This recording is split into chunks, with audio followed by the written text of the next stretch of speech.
Avant ça, l'info média qui fait la une ce matin, c'est Michael Youn qui s'est retrouvé sous le feu des critiques ce week-end. En cause, un message posté sur Twitter qui a provoqué de très nombreuses réactions d'anonymes et aussi, on va le noter, de personnalités politiques. Jérôme Ivanichenko, bonjour. Bonjour Thomas. Vous êtes notre expert média. Alors ce message, Michael Youn l'a envoyé samedi en milieu d'après-midi. Oui, visiblement, le comédien de 42 ans faisait un peu de pédagogie avec sa petite fille de 5 ans et il a décidé de partager ce moment avec ses 2 millions d'abonnés. Voilà le message qu'il a posté sur son compte Twitter, je vous le lis. Ma fille m'a demandé c'est quoi les impôts, papa.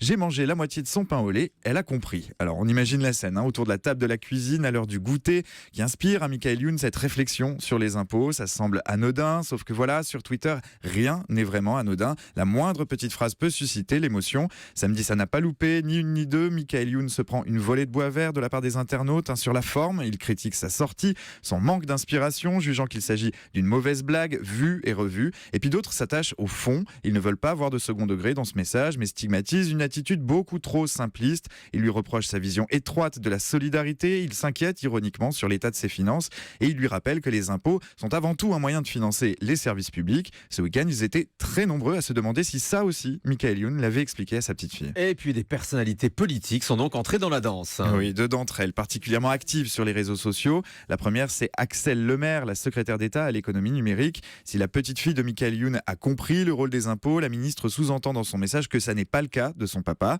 La seconde, c'est une autre grande habituée de Twitter, Cécile Duflot, ancienne ministre candidate à la primaire d'Europe Écologie Les Verts. Elle envoie cette réponse cinglante, reprenant la forme du message original de Michael Youn. Et moi, à ma fille, j'ai dit que grâce aux impôts, n'importe quelle petite fille peut être soignée si elle est malade.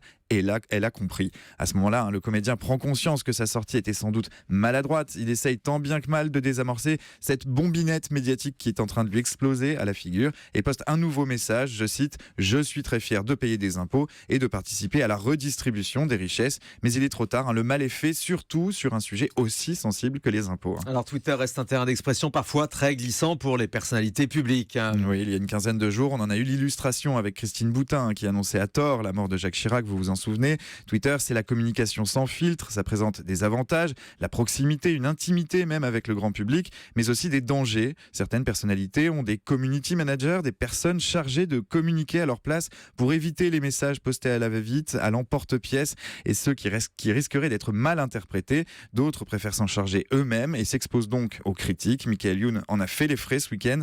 Il a pourtant bien essayé de se justifier plutôt que de rester discret.